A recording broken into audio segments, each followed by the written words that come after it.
All right, the recordings should have started now. So welcome everyone.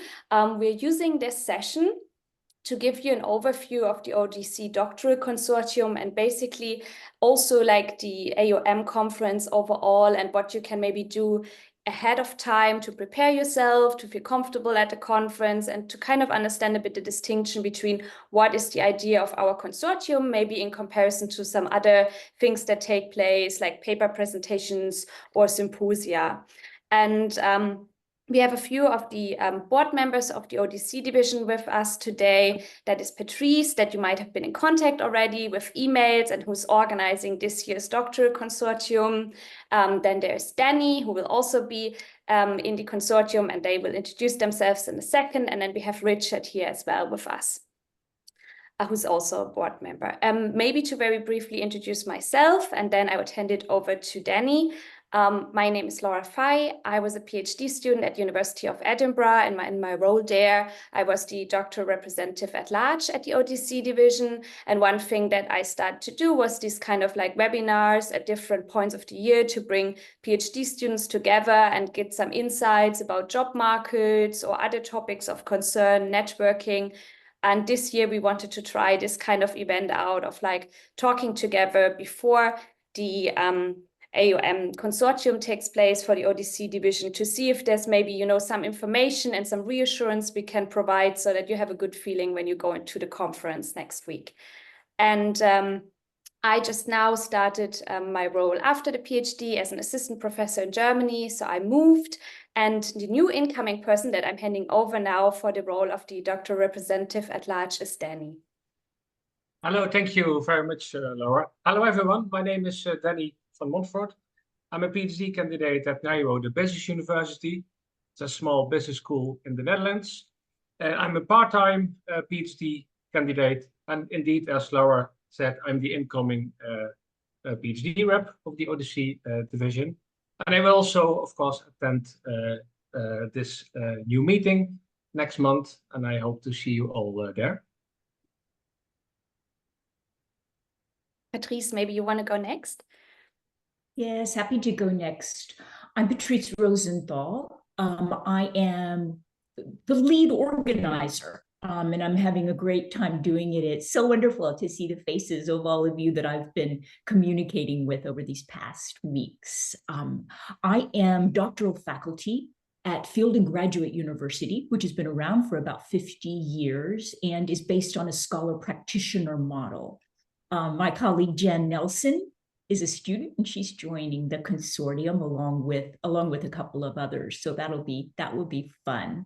I also am the chair-elect of the ODC division. So Laura was absolutely wonderful in her role as doctoral student rep. And I know Danny is going to be too. And I want to thank Laura very much for working with me so hard and so well to get everything ready for you. And Danny is going to be there on a day, so we'll be able to connect with him.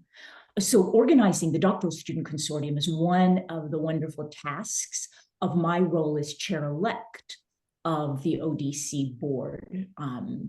This is my 4th year. Next year, I'll be the chair, but not yet in that happy position still until the end of the conference is my good colleague, Richard Stackman. So I'm going to hand over to him to say just a few words of introduction and maybe say a little bit about the division itself.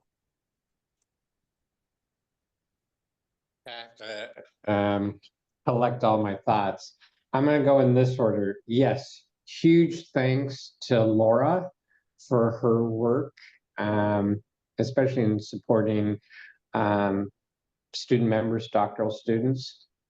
I am going to say, Danny, you have big shoes to fill, but we are certain that you'll be able to fill them given some of the activities he's already taken on.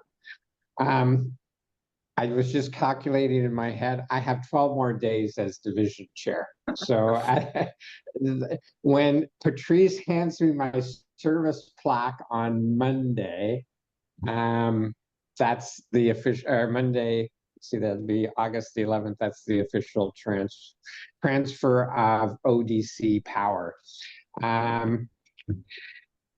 As I wrote, I'm Richard Steckman. I'm at the University of San Francisco. I'm a professor of organizational behavior and change, and I'm also the associate dean for all of our graduate programs. I'm ending my 5-year term is ending, but Patrice has asked me to stay involved for another year because the division will be going through a strategic planning process, and I will be helping her with that. I'm also the co-editor-in-chief of the Journal of Management Inquiry, which of all my roles is one that I enjoy the most. I just took a screenshot of the people on this call, and as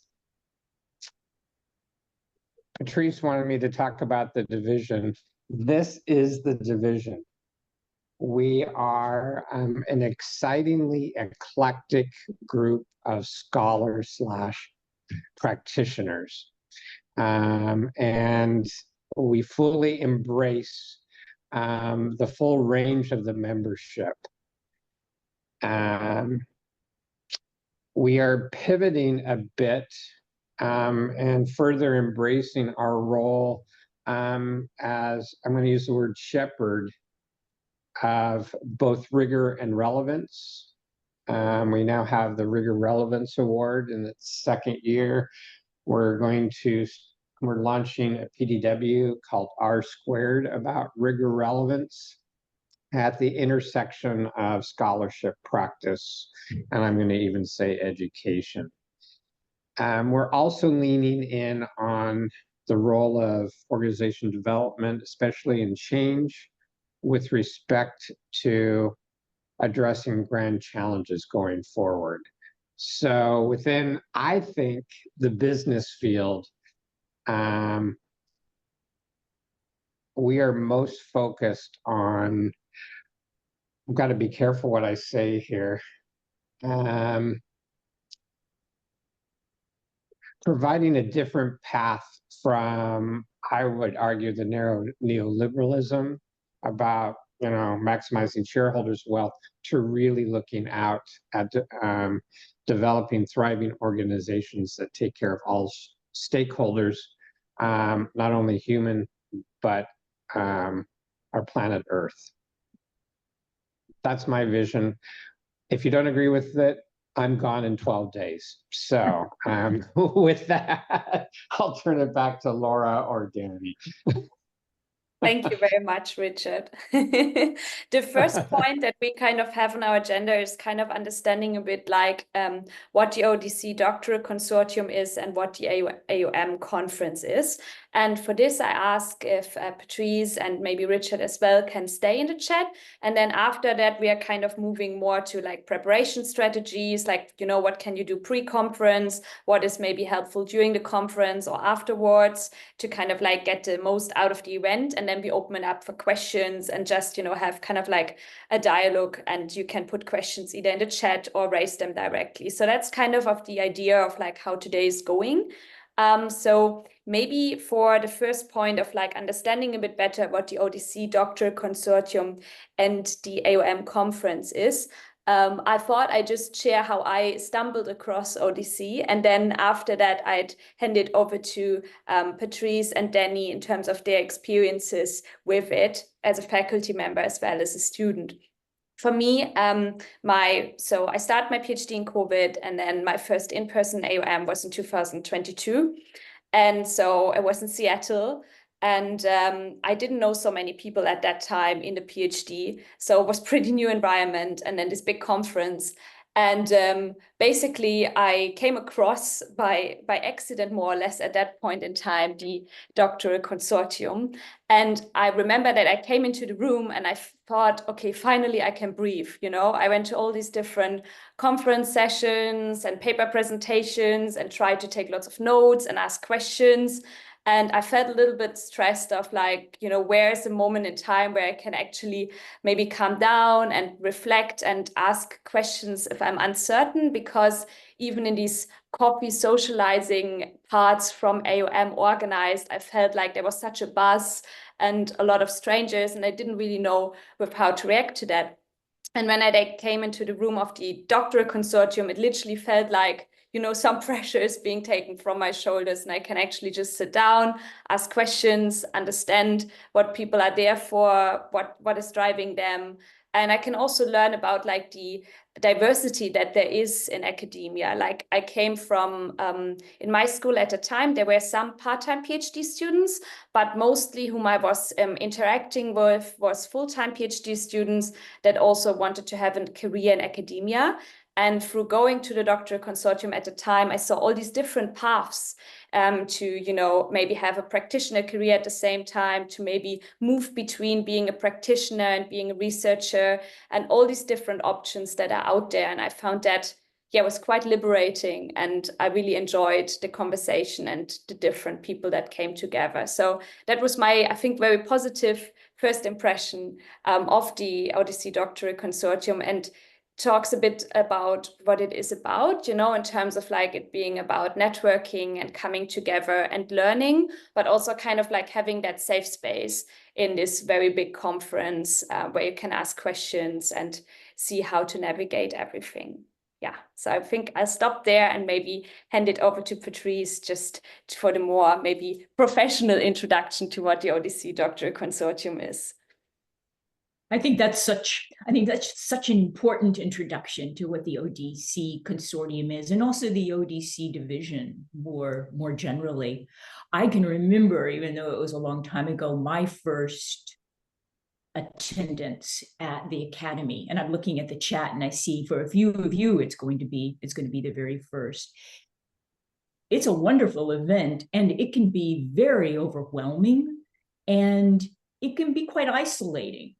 You know, you're there with 10,000, it probably isn't that anymore, but it used to be 10,000 of your closest friends, and everyone else seems to know exactly where they're going and to have a lot of contacts. When I first joined, I wasn't. It was pretty isolating, pretty overwhelming. You need a plan. And you'll be talking about this later. I think, you know, you need a plan, you need to work out your schedule. You're going to depart from it somewhat, but no one should just kind of be going to see what happens. You need to look at the program and to have a plan. And you need a tribe of some kind. You know, you need a community of some kind. And one of the things I like most and that I value most about the ODC division is that it is energizing academically. It is rigorous, it is relevant, and it's also relational. So ODC, I think, is known within the Academy as being one of the more relational divisions. And I really value that. And you'll see that reflected in our time together in the consortium. You see that reflected now that we want to take the time and the effort to come together as a group before we come together as a group in Chicago. So we've got a really good program for you. You've seen it many times. I've also put it in the chat here so we can keep our faces on the screen, and I don't have to share a document. And we didn't want to go through it in any kind of detail, just wanted to give you a sense of why we put it together the way that we did and what you can expect and what we want to make sure that you are ready for by the time you arrive. The most important thing is you want to make sure you arrive by 8:30 if you want some breakfast, because once we start, we go pretty full tilt until our 5 p.m. finish. And I want to take this opportunity, you'll hear me say it again, these things are hugely important. We have to thank Bowling Green, Steve Cady and Bowling Green for underwriting sustenance for us during this consortium day in Chicago. So the ODC division is paying for some of this, but we had a lovely sponsorship from Steve Cady and Bowling Green. And we've got a couple of faculty from Bowling Green who are going to be there as mentors, and at least one student. There may be more than that. So that would be wonderful. Do arrive at 8:30 so you can take advantage of some offer of breakfast before we get started. We've got a lot of really excellent segments for you, kind of starting, and Richard reimagined the consortium last year, and I sort of used his general approach with some adaptations, but we want to start in the morning with some inputs, thinking about motivation, thinking about flourishing in this challenging space in which you've decided you wanted to place yourself, the space of an ODC doctoral student. So we have some excellent board members and faculty. James Vardaman and Jill Payne will give a presentation on strategies and resources for finding your connections, finding your academic community at AOM and more broadly, finding your purpose, which again, if your experience is anything like mine, occasionally as a PhD student with all the demands on you, sometimes you can feel like you've forgotten your purpose. It's really important to remind yourself of that. And to find flow, we're going to talk in a nitty-gritty way just about some tools, about some methods, and you'll have them as well, and we can share them. We can share them around to finding flow and finding momentum. We'll break, and then the next segment is, I predict if you were anything like earlier students, you may find the mentoring segment the most impactful. That is often the feedback that we get. So by now, you will have received an email from me connecting you to another student and to 2 faculty. So I put a lot of thought into who I connected, looking for the best kind of synergies and the best match in terms of expertise and just trying to get the best kind of dynamics. I've also decided this time to do it more difficult to organize, but I think dynamically and I think energetically on the day, it makes a big difference. So you'll be at tables of 4. So you will be read, your statements and your bio, by 2 faculty. And those 2 faculty will be reading you and also a partner at the table. So we're going to work in quartets. We'll have an hour and a half for that, I think, if I'm right. And so you'll figure out at the table how best to divide that time. And your faculty mentors will have suggestions for that. So one thing, just because there'll be a fair amount of us on the day, 20 of you, however many of us, and then 20 mentors will be in the room. One thing you want to do is just, if you haven't done it already, you know who your mentor is, check what they look like. So we don't have to spend a lot of time on the day figuring out who is matched to who. So I want to pause just at the moment and make sure that everybody here at least received that email. I didn't forget anybody. You're all connected and you know who your mentors are. Good. That's excellent. So after that, we will have lunch. That'll be provided. Again, we'll thank Bowling Green for our excellent lunch. And then after that, we will arrive and give what is a traditional and highly energetic segment, as he calls Nasty Friends, on the thing that you already know and that you'll know even better by the time you finish your PhD and are moving into whatever types of jobs and careers. And that is the importance of feedback, of being able to give it and being able to receive it, and seeking out direct, actionable feedback that is supportive and is also direct. And that's Qui. That is what he is all about. So he's going to talk to you about his career and the way he handles feedback. And there are 2 papers that we've sent you, and then I've sent a reminder that we're looking for 1-page reviews on each of those papers. And I've given a theme, which is about 72 hours before we actually meet. So you can do those reviews in the way that you think is right.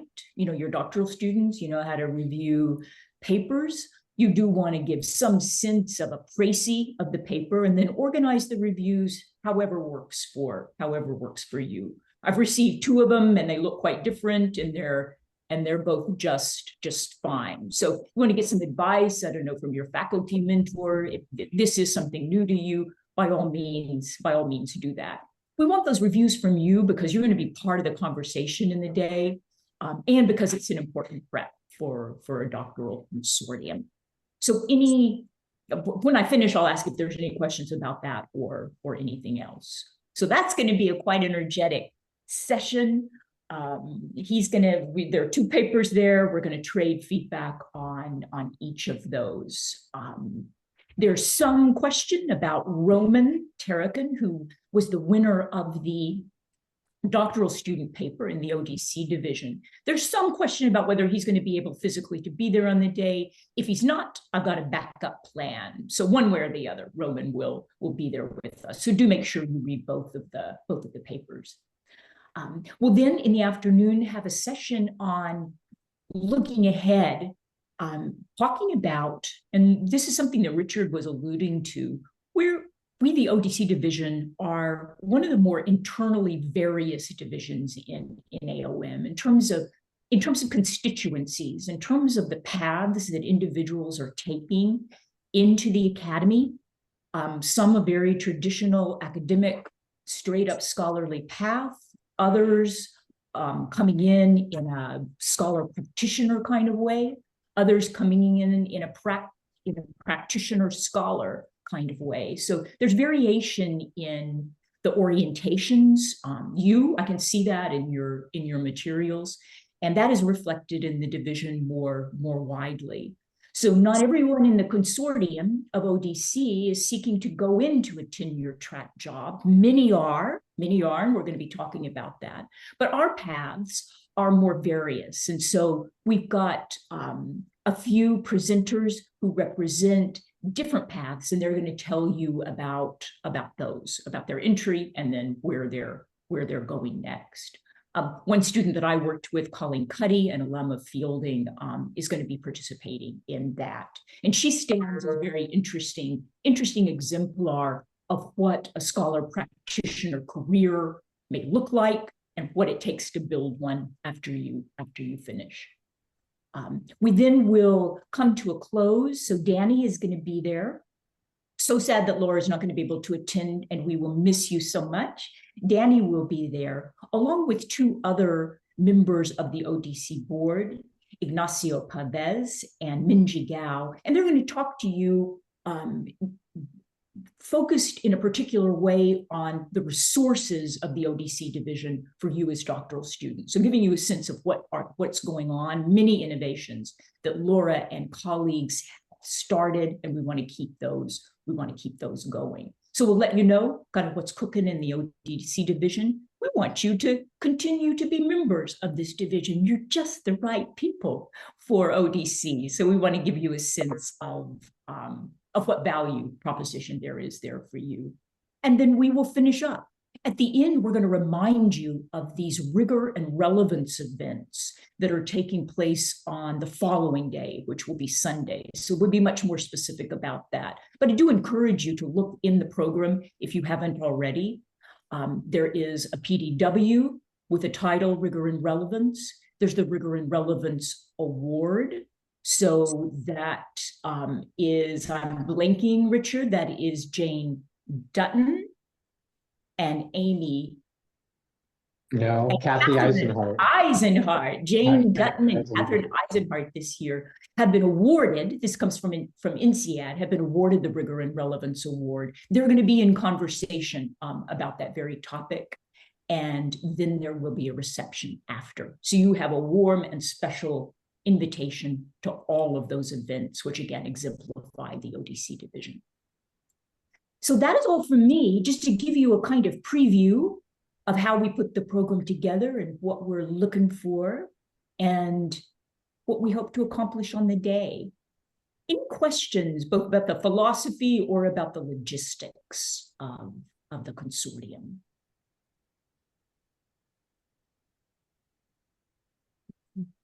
Okay, if there's no question coming up now, you can also put the question in the chat. Otherwise, I would forward that at the end of the session to Patrice if there's anything, that we are maybe discussing now and that's unclear and we can't solve it in here. Thank you so much for giving that idea. So I think you heard already that there's, if we think about what AOM as a conference or meeting is, as well as what a consortium is, that there's different elements, like as a conference, there's these elements of like the paper presentations, but there's also paper development workshops, as Patrice was referring to, this PDW, for example. But then there's also award sessions where you'd maybe see some famous scholars, and they might give a speech, and you have a chance to listen into what they are discussing there. And then there is this type of sessions like our consortium, as it's offered by different divisions, to really bring in students, to bring in together incoming faculty,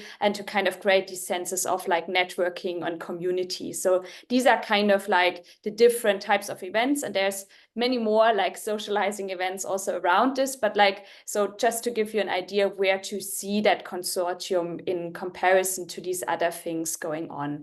And before we are moving on, I would just hand over to maybe Danny and Richard, just to see if there's anything that you want to add for maybe understanding what a consortium is. And after that, we're going to go into what is maybe helpful just now, you know, to plan and prep before you join a conference.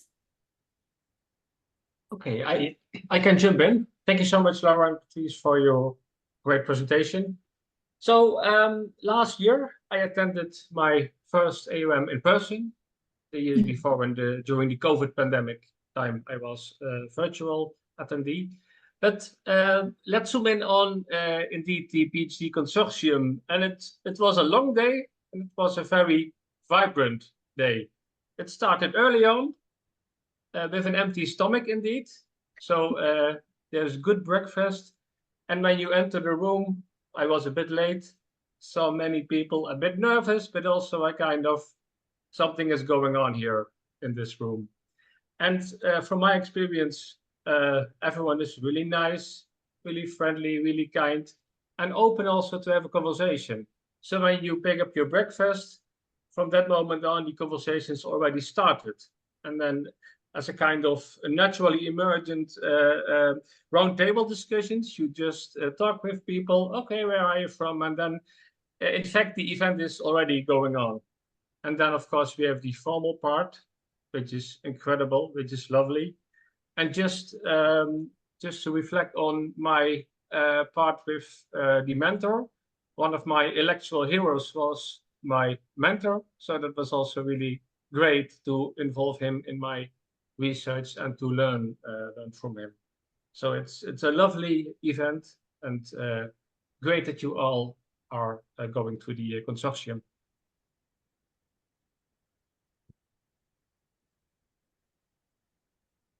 I'm going to put it this way. Hopefully you'll come in rested in the morning, you'll be well fed, and you will leave tired, but hopefully your spirit and your mind will be on fire. This should be hopefully one of the more memorable things for you at the Academy. And the one request that I have is that you meet as many people as you can at the consortium. Again, meet as many people as you can at the consortium. The Academy itself is large, but a highlight of any day is when you think there's going to be 10,000 people there moving between, I think, 5 hotels. The serendipity of running into somebody that you know is just a true highlight. So if you see me walking around, stop me, say hello. I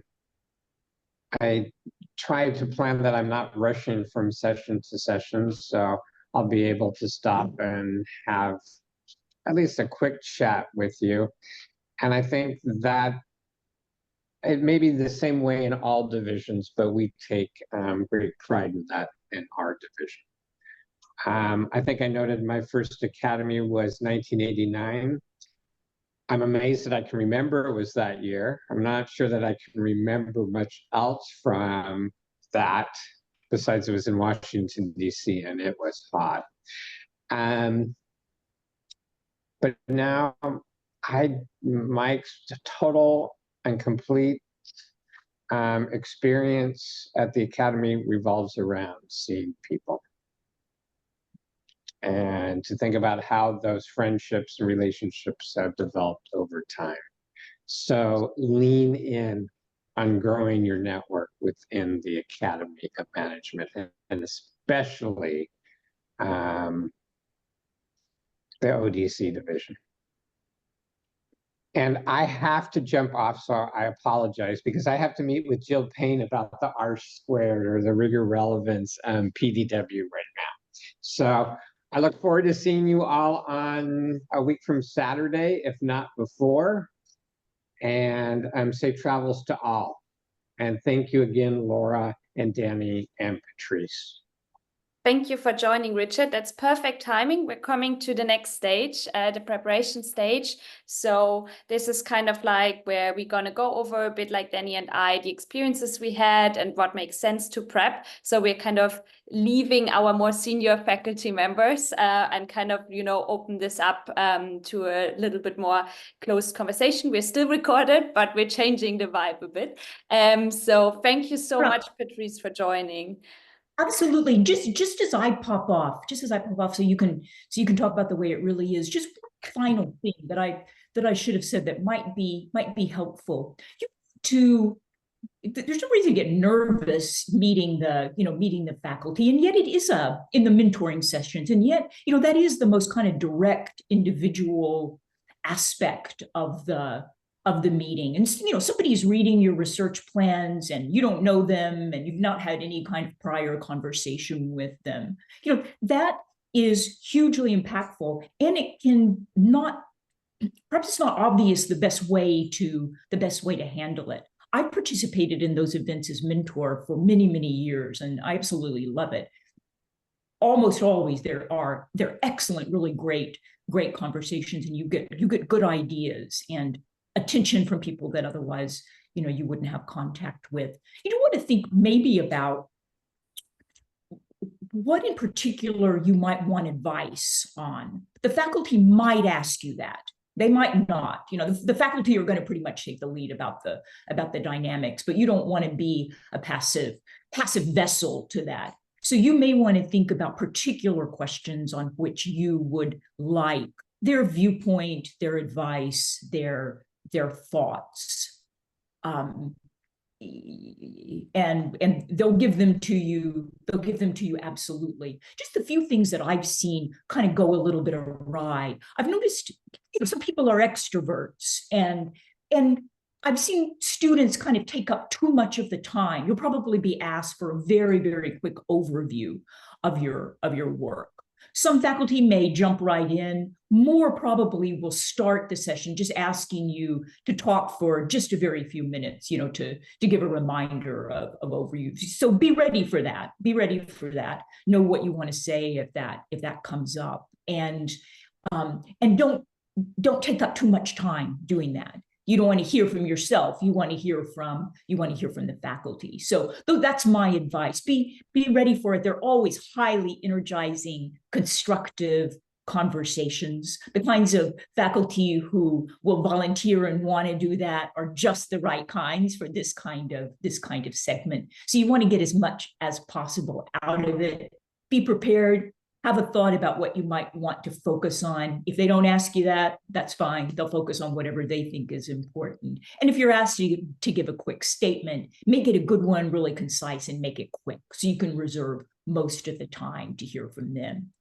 If I didn't connect you with the person that you might have been hoping to be connected to, know that the faculty mentors are also invited to stay afterwards for lunch. Some of them will have to rush off, but some of them will stay. And so I do underscore Richard's statement. Make sure, even if it's not easy for you as an individual, if you're more on the introverted side, make sure you're making a lot of connections. And if there's a faculty there that you hoped, but I didn't connect you with, find that person, make an introduction, and try to make a contact.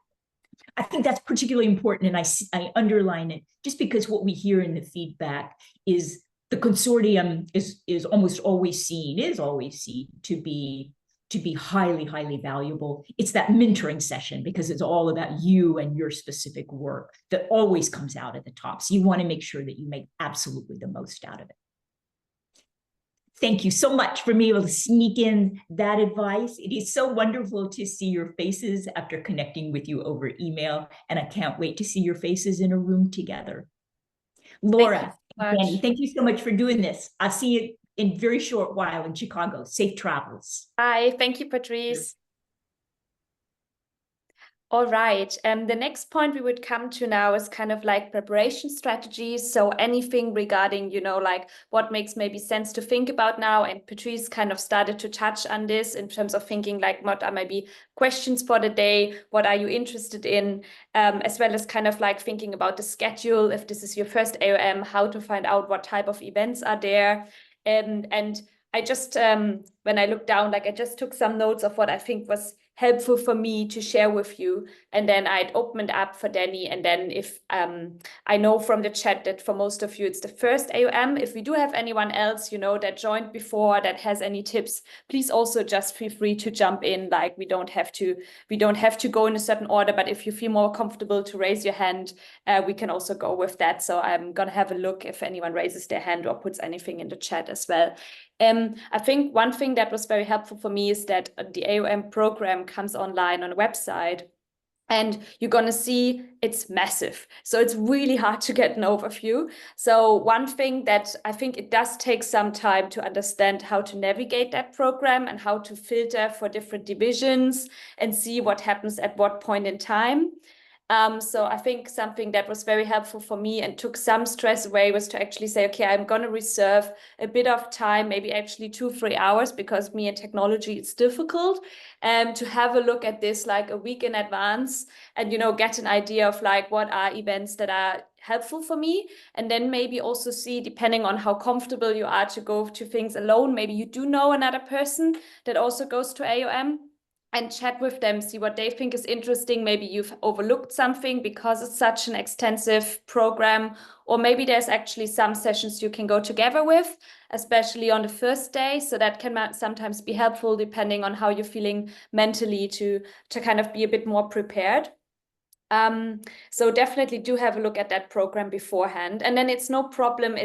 I don't know which type of conferences you've been attending. For example, if you've been attending EGOS, that as a conference is very much like you stay with the same people over the days, while AOM is much more like short-lived in that sense. So something like the consortium here, where you'd actually stay together in a room for a whole day, is very unique and different to the rest of academy. It's very much like you go into individual paper sessions, you go out again, you meet the next people. So I personally feel like these sessions where you can be a bit longer in contact with people are, for me, helpful to make more like meaningful connections. So I appreciated a lot the chance that you can have breakfast, you spend a day, you have lunch, to actually get to know people that you then meet at other conferences, or maybe also want to talk about events you're going to go to together in the next days. And maybe the other thing there that was quite helpful for me was to think a bit about, you don't have to, schedule everything after one another. So the first time I attended AOM, I was like, okay, I need to get the most out of this, right? Like coming from a European school, there's a lot of money invested into going there. This is like most of my funding going into this one conference per year. So I have to do as much as I can, but that can become quite stressful. And it doesn't help if you're ticking the box at the end of saying like, right, I joined, I don't know, 6 or 7 different sessions on this day, but you couldn't really keep anything for yourself. So I would try and think about what are things you maybe want to join. Is it maybe there's a certain community or a certain research interest you want to explore? If that's a topic for you to develop further, at AOM, normally the papers presented are quite far ahead in their development. So it might be interesting to go to that session to see, what is the actual conversation right now on that topic, and how can I benefit from that or jump into that? So that can give you a very good overview of where the conversation's at. Then another thing is that obviously, like you have a lot of the top academics there. So maybe there's a certain person that you really want to see or ask a specific question to. So it's a great way to have a look, like, where is this one person in which session with which division, and then to go to this or to the award ceremony that was mentioned earlier. So I think that's something that can be quite helpful. And that is things that you can pay attention to now, because depending on from where you're traveling, when you arrive, you might be delayed in your flight, you might have jet lag. all these kind of things come up. So at least for me personally, it gave me a lot of reassurance to, you know, just check that out now. You can change your plans later on, but you have kind of an idea like what is happening and what might be interesting. And maybe before I hand over to Danny, the other thing would be like, do give yourself some time to rest in between. And sometimes, you know, I had the most meaningful conversations, just I was in between some sessions, and then I met another colleague of mine that I wouldn't see outside of this conference because I'm mainly in Europe and that person might be mainly in Northern America. And we just sit in a room where there's no session at the moment, and we chat for an hour and have a really deep and nice conversation that we normally wouldn't be able to have. And, you know, that can be just a relational friendship conversation, and it can be that at a later point that turns into any kind of paper conversation. But I think these kind of very meaningful getting together and having the chance to see people that you normally maybe only been able to see on the screen is something that this is also for. So it's not only, you know, for like, I think presenting yourself and building your network in that more strategic way, but also really fostering your friendships that make the conference nice and enjoyable for yourself. Yeah, I'd hand over to Danny there and just have a look at the chat if anything came up. And if you do have any questions, please also feel free to raise them. Yeah, thanks, Laura, for your beautiful reflection. So when I zoom in on the program, last year, of course, it's so overwhelming. It's so rich. And it's also sometimes really painful because you have to make choices. And it also means that you're missing really interesting and really important sessions. So that's also part of the AOM. And I think what I'm doing when I make my schedule is don't spend many hours on the website because you can get completely lost in it. But indeed, develop your own strategy. And what I did is I using some search terms, for example, action research, objective inquiry, dialogically, etc. And then you see all the events that match with your search terms. And indeed, the other strategy, what is really important for me is just searching on the names of the scholars. Indeed, a lot of very famous and important established scholars are at the AOM, and you can get in touch with them. So yeah, find your own way in the schedule and also make choices. And indeed, don't do too much on one day, because otherwise you are completely exhausted. And indeed, also the corridor conversations are very, very valuable. You can meet new people and yeah. Thank you so much, Danny. We had one question in the chat. I'm just going to read that out for everyone. And that was, how did you process all the information and the contacts you made? So I think for me, one thing that was very helpful was literally to, while being there, connect with people via LinkedIn, because I found I'm really bad with names in general, absolutely horrible putting names and faces together. So I find that super helpful. And when you make that connection to maybe send the other person like a very brief statement like, oh, you know, we met in this session, or I don't know, so that you kind of have an idea afterwards, and then you can go back and see if you want to, like I think I use then often like the LinkedIn chat in the beginning to, you know, see with people if we want to go to a certain party together, or if we see them at some kind of socializing event, because maybe you're not feeling obviously comfortable to directly share your mobile or anything. So that's a good way to, you know, you have the name and you have the contact details also for later on, but you can then also start getting in contact with people. So I feel that helped me in terms of, I knew I have them, you know, saved in a kind of like formal way, but at the same time, like I have the chat function and we can reach out to each other later on. And I think with LinkedIn in the app, you can also have this like QR code thing that you have like a little business card, and you can share that with others and they have your email address and details. So I guess that was the most helpful for me. But also for me personally, like if I'm in these type of events, I can't be extroverted for too long. So I will have my moments where I know, okay, either I need to be alone now, or I can only be surrounded by people I know very well.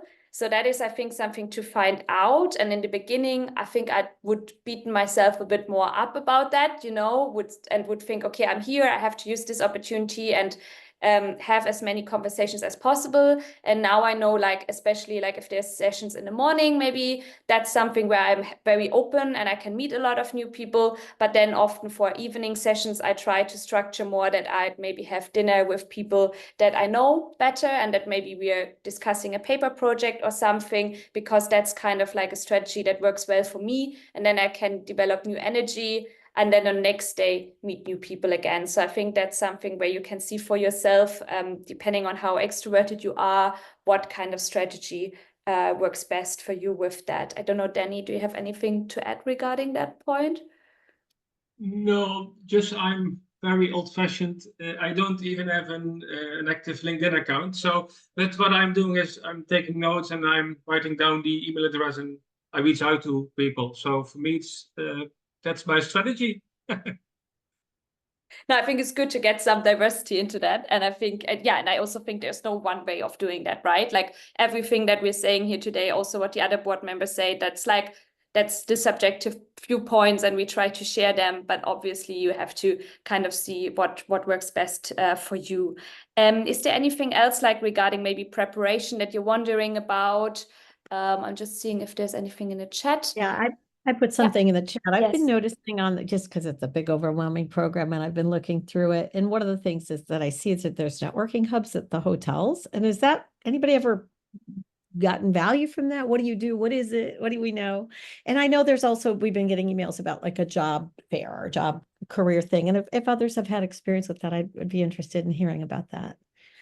Yeah, sure. So there's different things that take place. So with the hubs at the hotels, normally there's the chance for different divisions to, for example, hand out coffee or stuff like that in the morning. That depends a bit on the sponsoring, which divisions might be there or not from my current knowledge point of view. So that is like really that it would be an open space in these conference hotels. So there's always, I think you get an idea like which the conference hotels are when you think about the accommodation. So it won't be where everyone would be sleeping, but it would be like where mainly the sessions are held in these buildings, in the conference rooms there. And then in the foyer or area downstairs, there's often this kind of socializing event. And I think it depends. Sometimes if you go there, I'd say like you bump into people that you haven't seen and it can be very nice. I also think sometimes it can be a bit overwhelming. So I think there's both sides in that, but it's definitely good for socializing and networking. So you will meet different people. And with this hub or the career idea, that is that, so there's on one side the chance there's a job market webpage from the academy where you can see different jobs that are open, as well as a lot of schools, especially if they go with kind of like the American hiring system where you'd go onto the job market a year before you finish. So for example, when you then would, and I'm just explaining that because I think people are coming from different schools and countries, if you'd finish next year, then this year you'd come on the job market. So what you would want to do then is you would want to, for example, sign up and for submit your applications and maybe sign up then for some of the interviews that are held by different schools at AOM. And that is something that takes place during the conference, as well as in the career fair. Sometimes schools are quite open and have different job opportunities, or they present a school as an employer. And so you can get a good idea, maybe more than if you just look at an online job opening of like, what kind of school is that? What culture? What are they looking for? And you've also normally see that a bit like depending on what type of consortium it is, sometimes it's a good chance when you sit down and you can say like, look, this is, I brought my job market paper for the roundtable discussion, and just that, you know, this is my last year of the PhD, I'm on the job market now. So then also, you know, the academics that are sitting there with you, they have that in their mind. And some will either way ask this question, but otherwise that's a really good way for you to saying like, you know, I'm open to work. If you do want to go with the very like kind of like classical academic progress of going right after the PhD to an academic job, and to let them know that you're ready for that. Yeah, I think that would be my response. Danny, I don't know if you want to add. Oh, nothing to add. I think you explained it very well. Yeah. Maybe, and I'd hand over to you first if you like. The next question that was in the chat is if it's helpful to bring a CV. yeah, I think why not? It's also maybe a vehicle to for some people to start a conversation. I have a CV and maybe you can look at it, or I want to share it. So yeah, but be also, I think, careful in what's on your CV, with who are you talking, and yeah, it must everything must be, I think, also in line with your ambitious and yeah, also particular school. Maybe do some research upfront that you know what to put on the CV. You have only one time to have a first impression, so it must be a good one, I think. Yeah, I'd agree with that. Like I found that when I start to apply for jobs, and I know we are slightly off topic with that, but I hope that's helpful, that it was really needed to tailor the CV a lot in comparison to, or I mean, you do that same thing for industry jobs, but I felt personally that there was even more level in detail in comparison to industry jobs I applied before. So I found it difficult to have a general CV for something. But for example, if you share your LinkedIn, people would see like your different career stages maybe and what you've been doing, right? So if you do have an active LinkedIn account, so it depends a bit if this is for you and if this is the message or how you would work. But I feel for me, that would be something where I don't then have to have this general CV that I might not want to use for an application. But for me, that's one strategy of then sharing more the more neutral things of what I've been doing, and then depending on the school I'd apply for, so I maybe choose which courses I select that I present that I've been teaching, depending on the position I'd apply for, as well as maybe whom I would use for my references and stuff. So that might differ depending on where you want to go, on which papers you would have in your publication list and these type of things. But I think it makes sense to kind of, for example, if you want to get a feel, if you're with your CV currently, maybe an early stage PhD, and you want to get a feel if you're going the right direction, it can be a good way of bringing that and going to this career fair and say, like, go to a university that you're interested in, approaching them, be like, look, I'll try to understand a bit better, like what you're looking for. So I brought this CV. Maybe you can, tell me, like, am I going in the right direction? Is there something maybe crucial you're missing here? And then maybe at a later point, you still have time in your PhD to work forward to those things. Or you maybe see like, oh, there's not really a fit actually with that institution in terms of how I perceive academia or whatever I want to do after my PhD. I'm just aware of the time. So we're kind of thinking about finishing at my time, 5:30. So that would be in around 5 minutes. So just want to ask, is there any general questions? I think the next point that I had on my list in theory of things was very much things like, how can you make the most out of the event, which I think Patrice touched upon a lot. And then things like post-conference follow-up. So I think maybe depending on what questions you have, we could move briefly for some input of the post-conference follow-up, and then we don't have to finish sharply, but I just want to be respectful of people's time, and especially with the different time zones, we would finish then at some point. Maybe for the post-conference follow-up, it makes sense to have a think a bit like, for example, if you get feedback provided by a mentor and that's helpful for you in the session, then maybe reach out, in an email afterwards, just saying thank you again. I think a lot of people underestimate how important that is, to kind of like, because people take time in their calendar to make for you and to give feedback. And so I think that's something where we can just be a bit more aware and actually be polite. But this way also we have a chance to maybe get more detailed feedback for our work, or maybe they share a paper they are working on, or a paper they would recommend to us to read on. And I actually also had times where after that mentoring session, I maybe would meet again virtually with that person and they would provide me with more feedback. So I found that incredibly helpful. So that's definitely something for the post-conference things to, maybe take a note, this and this person, I want to reach out again, say thank you, maybe ask a follow-up question, maybe ask if you can meet after the buzz of the conference in a different setting. And I think, that's my main thing. I think there was also from Carol a suggestion in the chat. Carol, I can, if you like, I don't know if you're in the library or so, I can read it out loud if you like, or you can talk about it yourself. I don't want to take time, but especially for people who are introverts, I have often found that this is a very worthwhile tactic, is to touch base with somebody on a daily basis, just to say this is what happened, and reflect a little bit.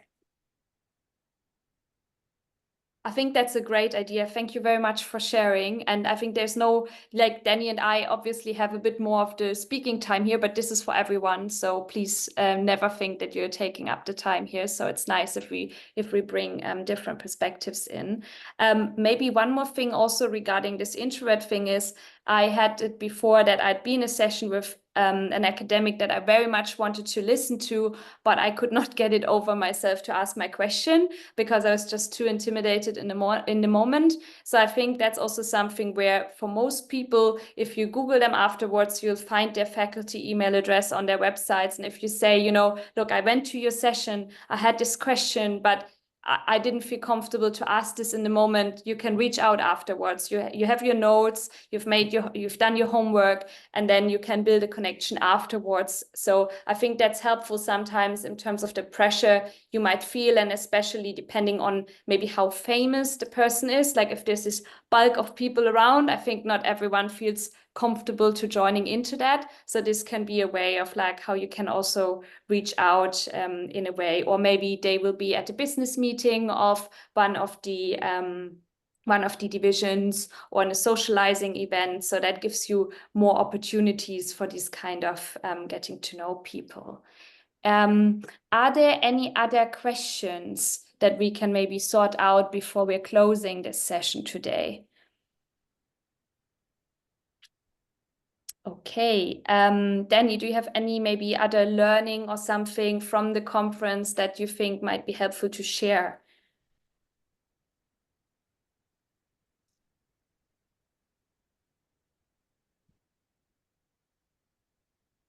Danny, can you hear us okay? I think you maybe have. Sorry, Yeah. Yeah.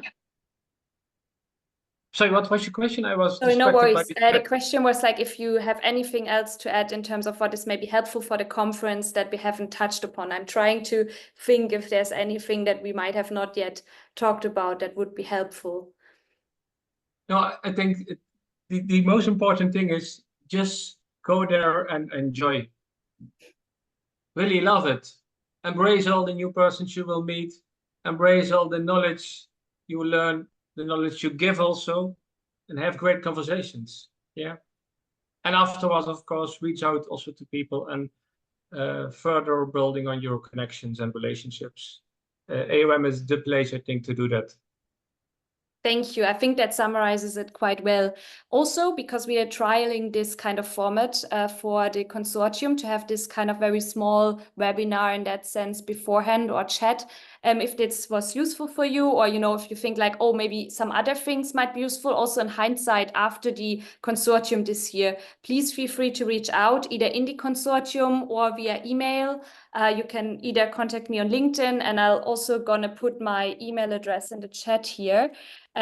Just, you know, we can then use this and make this more helpful for candidates next year, or maybe there's certain questions that we couldn't answer. So we are obviously always open for your feedback there. So I hope that is helpful. And other than that, I wish you a good rest of the day, whatever time zone it is for you. Thank you so much for joining. And then most of you will definitely meet Danny in person next week. I will not be able to be at AOM this year, so I've only been happy to see you here and very glad about that opportunity. And maybe if you join any other webinars for the ODC division over the next year, then we might see each other there again. Thank you very much for joining. And I'm going to stop the recording. Thank you. Bye-bye. Thank you. Bye.